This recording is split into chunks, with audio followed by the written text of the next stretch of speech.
ಏಲಕ್ಕಿ ನಗರಿ ಹಾವೇರಿಯಲ್ಲಿ ಶೇಕಡ 90ರಷ್ಟು ಜನ ವ್ಯವಸಾಯವನ್ನೇ ನಂಬಿಕೊಂಡಿದ್ದಾರೆ.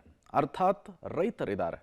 ಈಗ ಈ ಹೆಸ್ಕಾಂ ಮಾಡಿರುವಂತಹ ಎಡವಟ್ಟಿನಿಂದ ಅಲ್ಲಿ ರೈತರು ವ್ಯವಸಾಯ ಮಾಡಲಿಕ್ಕೆ, ತಮ್ಮ ಕೃಷಿ ಭೂಮಿಗೆ ಹೋಗಲಿಕ್ಕೆ ಹಿಂದು ಮುಂದೆ ನೋಡಬೇಕಾದಂತಹ ಪರಿಸ್ಥಿತಿ ನಿರ್ಮಾಣವಾಗಿದೆಯಂತೆ. ಯಾಕಾಗಿ ಅಂದ್ರ ಇಲ್ಲಿದೆ ನೋಡಿ ಡೀಟೇಲ್ಸ್. ಹೆಸ್ಕಾಂ ಇಲಾಖೆಯ ನಿರ್ಲಕ್ಷ್ಯಕ್ಕೆ ಅನ್ನದಾತರು ಕಂಗಾಲು. ಜಮೀನಿನಲ್ಲಿ ಜೋತು ಬಿದ್ದ ವಿದ್ಯುತ್ ತಂತಿ, ಬೆಳೆಗಳ ನಾಶ. ಹೌದು, ಹಾವೇರಿ ಜಿಲ್ಲೆ ಸವಣೂರು ತಾಲೂಕಿನ ಶಿರವರಡಿ ಗ್ರಾಮದಲ್ಲಿರುವ ಹಲವು ರೈತರ ಜಮೀನುಗಳಲ್ಲಿ ವಿದ್ಯುತ್ ತಂತಿ ಹಾದು ಹೋಗಿದೆ. ಟ್ರಾನ್ಸ್ಫಾರ್ಮರ್ಗಳು ಕೈಗೆ ತಾಗುವಂತಿವೆ.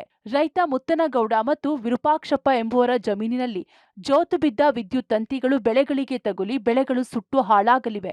ಅಷ್ಟೇ ಅಲ್ಲದೆ ಜಮೀನಿನಲ್ಲಿ ಕೆಲಸ ಮಾಡಲು ಭಯ ಪಡುವಂತಾಗಿದೆ. ಟಿಸಿ ಬಗ್ಗೆ ಐತ್ರಿ, ಅಲ್ಲಿಂದ ಲೈನ್ ತಳಗ್ ಬಂದಾವು. 2 ಕಟ್ಟಿಗೆ ಕಂಬ ಕೊಟ್ಟು ಎತ್ತರ ಮಾಡೇವಿ. ಗಳೆ ಹೊಡ್ಯಾಕ್ ತೊಂದ್ರಿ, ಎತ್ತಿಗೆ ಬಡ್ಯಾಂಗ್ ಆಗಿರ್ತಾವು. ಮಳೆಗಾಲದಾಗ ಪೀಕ್ ಲುಕ್ಷಾಣಿ ಎಲ್ಲಿ ಬೇಕಲ್ಲಿ ತಂತಿ ಜೋತ್ ಬಿದ್ದಾವು. ಸರಿ ಮಾಡಿಕೊಡ್ಬೇಕ್ರಿ ಟಿಸಿ ನೆಟ್ಗ ಮಾಡಿ. ಕೆವಿಗೆ ಮನವಿ ಕೊಟ್ಟೇವಿ.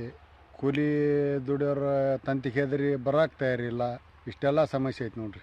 ಕಳೆದ 3-4 ತಿಂಗಳಿಂದ ರೈತರು ಸಮಸ್ಯೆಯನ್ನ ಎದುರಿಸುತ್ತಿದ್ದಾರೆ. ರೈತರ ಜಮೀನಿನಲ್ಲಿ ಕಬ್ಬು, ಮೆಕ್ಕೆಜೋಳ ಸೇರಿದಂತೆ ವಿವಿಧ ಬೆಳೆಗಳನ್ನ ಬೆಳೆಯುತ್ತಾರೆ. ಆದರೆ ವಿದ್ಯುತ್ ತಂತಿಗಳು ಜಮೀನಿನಲ್ಲಿ ಜೋತು ಬಿದ್ದಿವೆ. ಎತ್ತುಗಳಿಗೆ ತಾಕುವಂತೆ ವಿದ್ಯುತ್ ತಂತಿ ಜೋತು ಬಿದ್ದಿವೆ. ಹಲವು ಬಾರಿ ಹೆಸ್ಕಾಂ ಇಲಾಖೆ ಸಿಬ್ಬಂದಿ ಮನವಿ ಮಾಡಿದ್ರೂ ಅಧಿಕಾರಿಗಳು ಸರಿಪಡಿಸುವ ಗೋಜಿಗೆ ಹೋಗಿಲ್ಲ. ಕೂಡಲೇ ಸರಿಪಡಿಸಬೇಕು ಎಂದು ರೈತರು ಆಗ್ರಹಿಸಿದ್ದಾರೆ. ಒಟ್ನಲ್ಲಿ ಹೆಸ್ಕಾಂ ಇಲಾಖೆ ನಿರ್ಲಕ್ಷ್ಯಕ್ಕೆ ಅನ್ನದಾತರು ಕಂಗಾಲಾಗಿದ್ದಾರೆ. ಹೆಸ್ಕಾಂ ಇಲಾಖೆ ದುರಸ್ತಿ ಮಾಡಬೇಕು, ಇಲ್ಲವಾದಲ್ಲಿ ಉಗ್ರವಾದ ಹೋರಾಟ ಮಾಡೋದಾಗಿ ಎಚ್ಚರಿಕೆ ಕೊಟ್ಟಿದ್ದಾರೆ. Fakirayya, public TV, Haveri.